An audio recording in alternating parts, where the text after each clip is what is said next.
Man, was this another busy week for regional MMA. We've got everything from second appearances from past Caposa's corner fighters to Tarzan fighting, and no, I'm not being rude, that's his nickname, and I'm sure you can see why. And we've got a slam KO with a bit of a twist, as well as a great prospect and teammate of Charles Oliveira, trying to prove why he deserves to be in the UFC. And these are all thanks to Caposa, who by now you should be following on Twitter for more highlights and clips like these daily at Grabaka_Hitman. What is going on, everyone? It's the casual Lawton Veerkant, and this is Caposa's Corner. Kicking us off this week, we're going to KSW 68 in Poland, where we have two fights to show you. For the first, we have a middleweight matchup that sees Tomasz Jakubiec with a 10-3 record, and he's taking on Damian Janikowski, who has a 6-4 record. But he's a Greco-Roman wrestler who won bronze in the 2012 Olympics, and since he transitioned to MMA in 2017, all but one of his wins have been via knockout. So that sounds like a deadly recipe for an MMA fighter, and just over 3.5 minutes into the first round, let's see if that experience will pay off.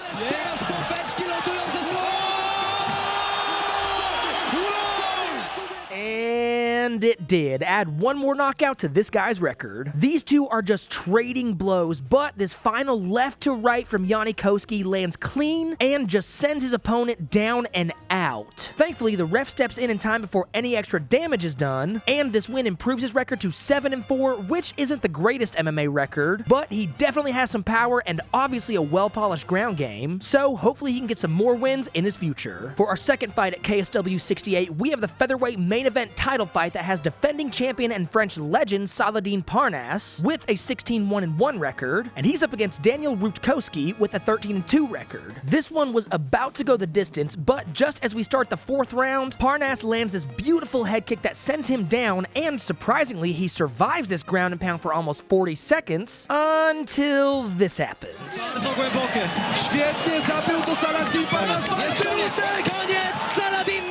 Yeah, a rear naked choke from hell, and just after a few seconds, the only option he has is to tap. This puts Saladin on a 3-fight win streak and improves his record to 17-1-1, so needless to say, he is a very impressive fighter, and Caposa mentioned that he wouldn't be surprised if we see him in the UFC soon, but until then, he is still your KSW featherweight champion. Now we're gonna go take a look at Cage Warriors 134 in London, where they definitely had a busy weekend. So we have 3 fights to show you. For the first, we have a flyweight bout between Loner Kavanaugh sitting at a 2-0 record, and his opponent, Ryan Morgan, only has a 1-0 record. These guys both had a few amateur fights in the past, but nothing too crazy, so they're still early in their careers, and as this fight is in the third and final round, we just passed over the 1-minute mark, and you're about to witness a textbook example of a knockout. He has to use his feints here to try and draw. Oh!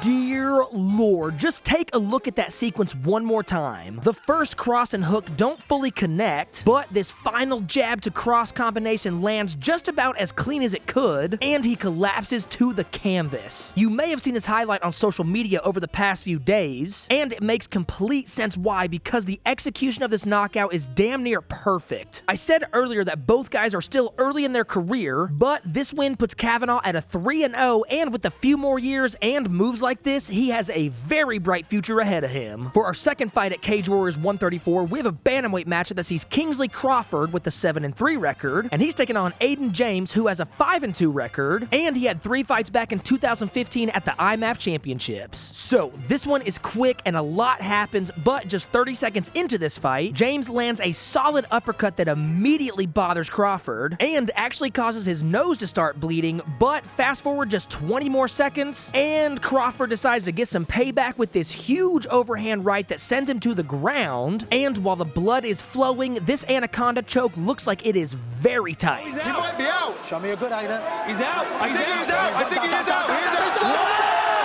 Oh my God. And it was tight enough that it puts James to sleep. Also, did anyone else notice the blood rocket at the end? Yeah, gross. But what a fight for only lasting 90 seconds. Between that first uppercut, then the overhand to take it to the ground, and then followed by this tight anaconda choke is all it takes for this fight to be over. What a fight and what a win for Crawford as he improves his record to 8-3 and is now on a 3-fight winning streak. And for the third and final fight at Cage Warriors 134, we have a lightweight fight between Deki Kalinin with a 7-4-1 record, and his opponent, Tobias Harila, well, he wins the award for the creepiest walkout so far of 2022, and maybe that's because of my irrational fear of clowns, but he has a 9-2 record and an impressive amateur record of 18-4, 13 of which were from IMAF tournaments over the years of 2016 and 2017. The first 2 minutes of this fight is basically Harila landing combination after combination, but never fully rocking him, and then we have this exchange.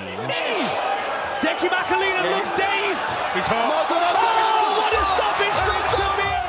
Just hook after hook with an uppercut in there, and the final right to left sends Deki down and out on the canvas. This fight was obviously pretty one-sided, and it only lasted 1 minute and 55 seconds. Needless to say, Harila's amateur experience is quite extensive, and this win improves his pro record to 10-2, and he now has a great knockout to look back on. Moving on, we're going to take a look at Nicaragua FC 73, where we have one fight to show you. This is a featherweight bout between Walter Reyes with the 5-1 record, and he's taking on Steven Tercero, who has a 4-0 record. Now, this is a fun one because the whole fight literally lasts only 14 seconds, so just take a look. Y escriben el androide tercero de Alfa y Omega y se mantiene invicto con 4 triunfos.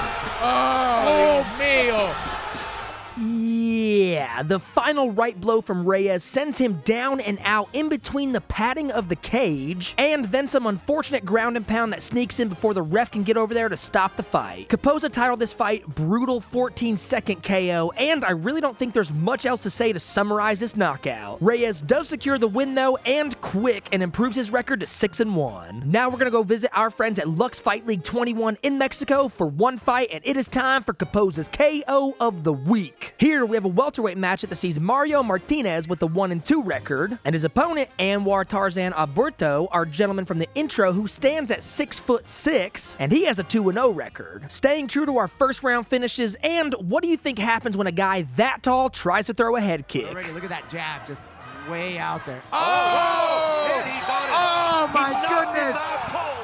Well, it turns into a knee directly to the chin of your opponent. He does a beautiful job feinting with this jab and then immediately goes to throw what looks like an intended head kick, but poor Martinez goes down for the overhand and just is instantly flatlined by the knee. This was truly a brutal knockout, but Alberto gets this fantastic highlight to look back on, as well as improving his record to a clean 3-0. Up next, we're heading to Predator Fight Championship in Mexico for one fight. Here we have a bantamweight fight between Tucano Quevedo with a 4-7 record, and he's taking on Gustavo Gabriel, a 13-1 prospect that is teammates with the one and only Charles Oliveira, and he fought on the Contender Series in 2018 where he sadly lost. So this fight we sadly only have this phone angle for, but thankfully we have the whole fight, so just after round 2 starts, we get this.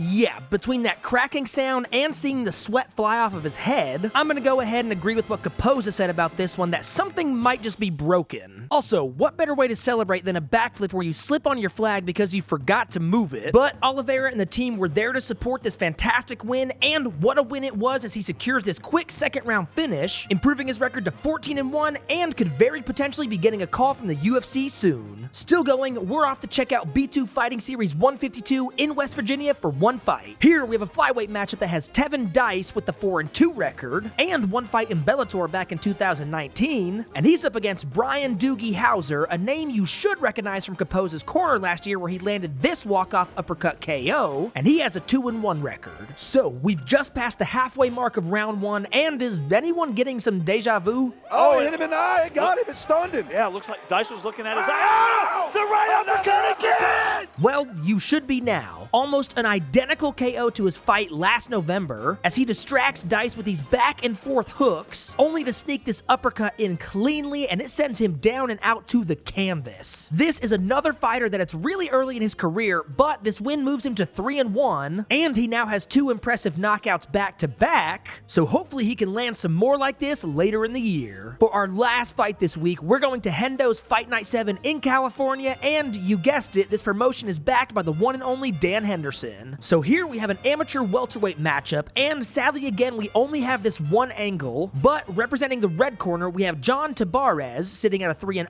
record, and he's taking on Reyes Vasquez in the blue corner, and who was only making his debut. So just over 1 minute into this fight, we get a very interesting scenario, which I hinted at in the intro about a slam KO going wrong.